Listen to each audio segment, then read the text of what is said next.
Cool.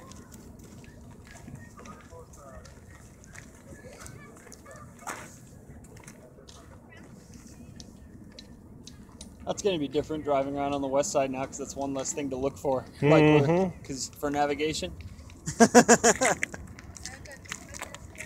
Man, that sucks. I don't care. I think we're better off without him, to be honest. Not that I have much of a right to say because I'm not from here. You got camera mode? Or? Yeah. Now you can't see the billboards. I can't believe it's moving that slowly. Told you.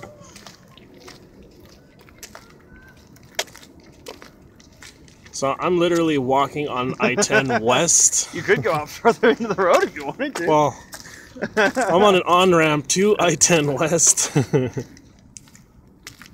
Law enforcement, everywhere.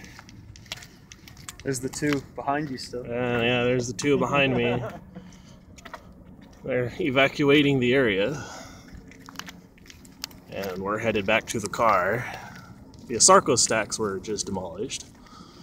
That should be interesting.